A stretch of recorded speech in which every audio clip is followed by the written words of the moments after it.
Salam Bapak Ibu Saudara sekalian, semua kita diberkati Tuhan hari ini, amin. Puji Tuhan. Kembali kita bertemu dalam ibadah raya GKI Gembala Solo, Minggu 21 Juni 2020. Oh, ternyata waktu itu berjalan terus ya Bapak Ibu Saudara sekalian, begitu cepat, ini sudah mau akhir bulan Juni.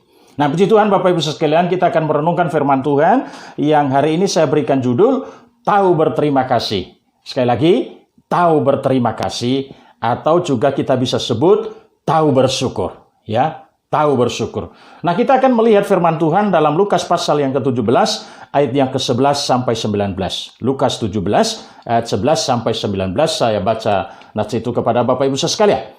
Mulai 11. Dalam perjalanannya ke Yerusalem, Yesus menyusur perbatasan Samaria dan Galilea.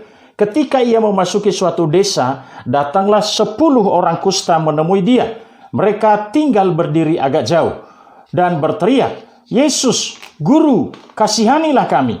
Lalu ia memandang mereka dan berkata, "Pergilah, perlihatkanlah dirimu kepada imam-imam." Dan sementara mereka di tengah jalan, mereka menjadi tahir. 15. Seorang dari mereka ketika melihat bahwa ia telah sembuh, kembali sambil memuliakan Allah dengan suara nyaring. Lalu tersungkur di depan kaki Yesus dan mengucap syukur kepadanya. Orang itu adalah seorang Samaria. Lalu Yesus berkata, "Bukankah ke-10 orang tadi semuanya telah menjadi tahir? Di manakah yang 9 orang itu? Tidak adakah di antara mereka yang kembali untuk memuliakan Allah selain daripada orang asing ini?" Lalu ia berkata kepada orang itu, "Berdirilah dan pergilah, imanmu telah menyelamatkan engkau." Puji Tuhan Bapak Ibu saudara sekalian, pernahkah Bapak Ibu saudara menolong seseorang yang Bapak Ibu saudara tahu bahwa orang itu sedang butuh pertolongan sebetulnya, dan tanpa orang itu meminta tolong kepada Bapak Ibu atau saudara, kemudian hati Bapak Ibu tergerak untuk membantu dia. Nah, ternyata setelah Bapak Ibu membantu dia, dan dia pun merasa bahagia, dia merasa tertolong. Tetapi setelah dia menikmati bantuan atau pertolongan yang Bapak Ibu Saudara berikan, dia lantas pergi dan tidak ada sepatah kata pun yang keluar dari mulut bibirnya untuk mengucapkan terima kasih kepada Bapak Ibu Saudara. Pertanyaan saya, apa reaksi Bapak Ibu Saudara? Apa yang saudara lakukan? Bagaimana perasaan saudara? Nah, saudara, apakah Bapak Ibu Saudara diam saja dan berkata, atau kemudian saudara marah, saudara mulai muring-muring, saudara mungkin menggerutu dan kemudian kecewa. Bapak Ibu, atau sebaliknya begini, bisa jadi juga Bapak Ibu atau saudara dan saya pernah seperti itu.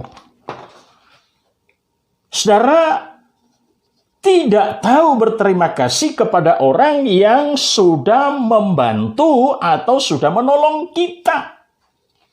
Bapak Ibu saudaraku yang dikasihi Tuhan, belajarlah untuk tahu berterima kasih. Sekali lagi, belajarlah untuk tahu berterima kasih. Peristiwa yang kita baca dalam nats kita dari kitab Lukas pasal 17 ayat 11 sampai 19 itu Bapak Ibu mengisahkan peristiwa di mana Yesus menyembuhkan 10 orang kusta. Tetapi hanya terdapat 1 orang yang kembali menemui Yesus untuk berterima kasih, untuk mengucap syukur. Dan pada waktu dia bertemu Yesus, dia tersungkur di depan kaki Yesus dan dia mengucapkan syukur atas kesembuhan yang dia alami. Artinya, orang satu ini sangat-sangat menghargai pertolongan Tuhan dalam hidupnya yang tadinya sakit, tetapi sekarang menjadi sembuh. Bapak Ibu, Pada waktu Yesus melihat kedatangan orang Samaria itu untuk berterima kasih kepada dia, Yesus kemudian berkata begini, bukankah 10 orang yang sudah sembuh? Di manakah yang 9 orang lagi? Bapak Ibu, bagi saya ini adalah sebuah pernyataan dari hati Yesus yang menunjukkan bahwa ucapan terima kasih, ucapan syukur sangat menyenangkan hati Tuhan, sangat menyenangkan hati Yesus. Nah, Bapak Ibu Saudara, mari saya mau mengajak kita, belajarlah tahu berterima kasih. Kita harus tahu berterima kasih.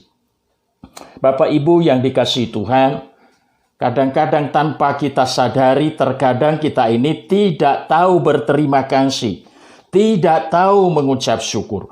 Terkadang kita tidak tahu berterima kasih di saat kita mengalami pertolongan atau pada waktu kita mendapatkan sesuatu bantuan, bahkan mungkin dari rekan sahabat kita. Terkadang saat kita sedang mengalami masalah, kita sangat mengharapkan solusi, kita sangat mengharapkan bantuan. Tetapi saat kita sudah keluar dari persoalan itu, tidak jarang kita lupa berterima kasih kepada seseorang yang telah menolong kita.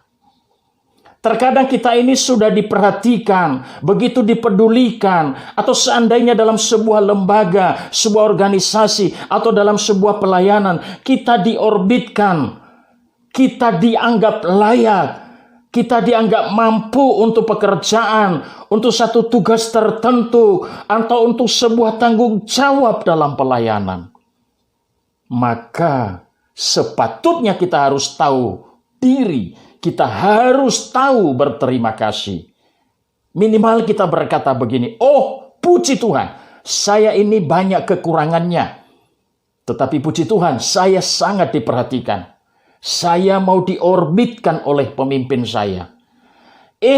Saya dilibatkan. Aduh, puji Tuhan, ternyata saya dianggap mampu. Dan lain sebagainya. Oleh sebab itu, saya akan lakukan dengan maksimal. Saya akan melayani dengan sungguh-sungguh. Atau kita berkata begini, waduh, saya ini sebetulnya bukan anggota kelompok dari organisasi ini. Waduh, saya ini sebetulnya orang luar, kira-kira begitu. Tetapi pemimpin dan semua anggota dari organisasi ini atau kelompok ini mau memperlakukan saya seperti anggota mereka sendiri.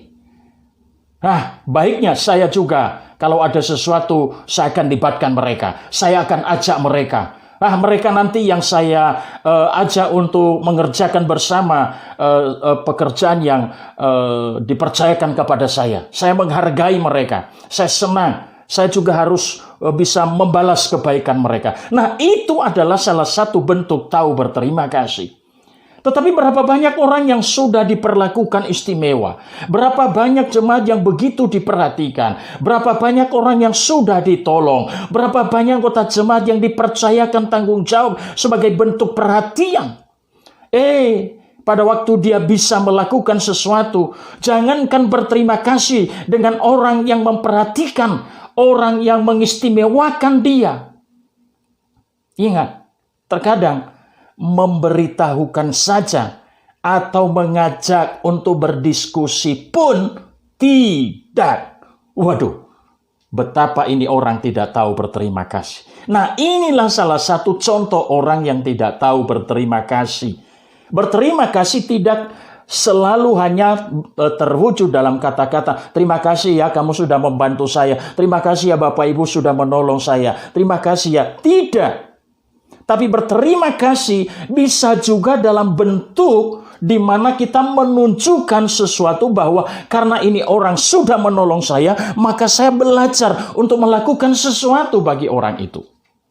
saat ada maunya. Ya, ini terkadang di dalam hidup kita, terkadang saat kita ada keinginan atau ada maunya kita, waduh, rendah hatinya luar biasa dan omongannya santun betul. Tetapi saat kepentingan itu sudah terpenuhi, terkadang bukannya tahu berterima kasih, sebatas basa-basi umpamanya. Ya, terima kasih ya sudah nolong saya gitu. Ya, sebetulnya itu hanya basa-basi. Tapi tidak jarang justru muncul hinaan dan merendahkan orang yang pernah menolong dan membantu kita. Naif sekali Bapak Ibu.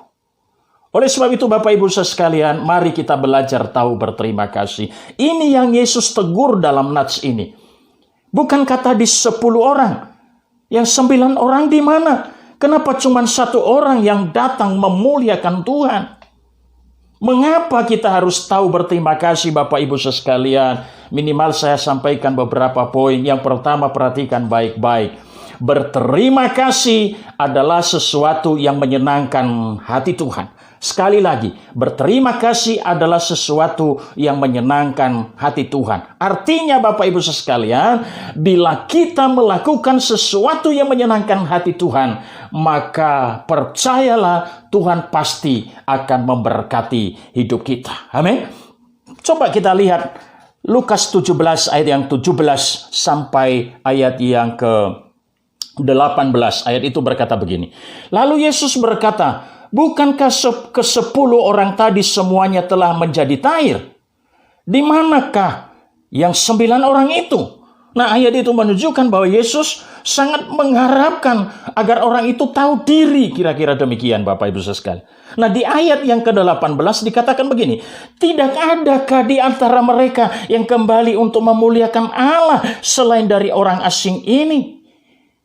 Ayat 18 itu menyeratkan bahwa ucapan terima kasih, ucapan syukur kita kepada Tuhan adalah cara kita memuliakan Tuhan. Jadi, berterima kasih, mengucap syukur adalah sesuatu yang menyenangkan hati Tuhan. Kenapa? Karena berterima kasih dan mengucap syukur adalah cara memuliakan Tuhan. Yang kedua, berterima kasih adalah bukti kita tahu diri. Kita menunjukkan kerendahan hati kita. Kenapa? Karena berterima kasih sama artinya kita ini sedang memproklamirkan, kita sedang mengumumkan, kita sedang memberitahukan kepada yang lain bahwa kalau saat ini saya bisa seperti ini, semua tidak lepas karena Dia. Karena Tuhan atau karena orang yang sudah menolong saya. Karena Dia telah menolong saya. Atau karena saya ditolong oleh mereka.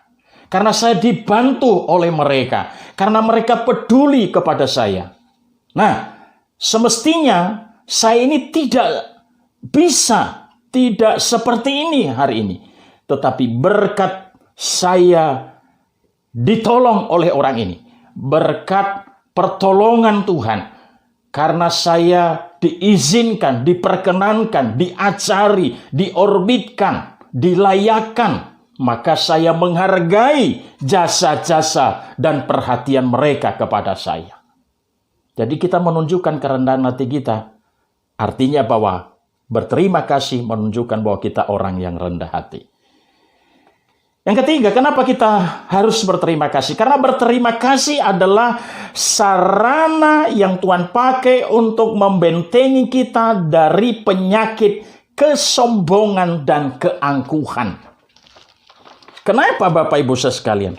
Kalau seseorang tidak pernah tahu berterima kasih dan tidak pernah tahu bersyukur, itu menunjukkan bahwa dia merasa semua yang dia alami, semua yang terjadi dalam hidupnya itu semua karena dia. Maka itulah bukti kesombongan seseorang. Dan firman Allah berkata, kesombongan, tinggi hati adalah awal dari kejatuhan seseorang. Nah, kita butuh perlindungan sehingga kita tidak perlu jatuh. Bagaimana caranya? Tahu berterima kasih. Dan yang keempat, Ini yang terakhir Bapak Ibu sekalian, berterima kasih adalah kunci untuk kita menikmati berkat selanjutnya. Sekali lagi, berterima kasih adalah kunci untuk kita menikmati berkat selanjutnya. Perhatikan Lukas 17 ayat 19, firman Allah berkata begini, lalu ia berkata kepada orang itu, berdirilah dan pergilah, imanmu telah menyelamatkan engkau. Nah Bapak Ibu saudaraku, orang ini tahu berterima kasih, tahu bersyukur kepada Yesus. Nah, orang ini tidak saja hanya mengalami kesembuhan fisik, tapi Yesus berkata, imanmu telah menyelamatkan engkau. Artinya, roh dan jiwanya pun diselamatkan. Berterima kasih dan mengucap syukur adalah kunci untuk kita menikmati berkat selanjutnya. Haleluya. Bapak Ibu, saya mengajak kita, ayo belajar, tahu berterima kasih, tahu mengucap syukur. Ya. Saya berdoa lewat renungan singkat ini, Bapak Ibu yang mendengarkan renungan singkat ini, kiranya mari kita belajar untuk tahu berterima kasih, tahu mengucap syukur, sehingga hidup kita semakin diberkati Tuhan. Tuhan memberkati Bapak Ibu sekalian. Haleluya. Amin.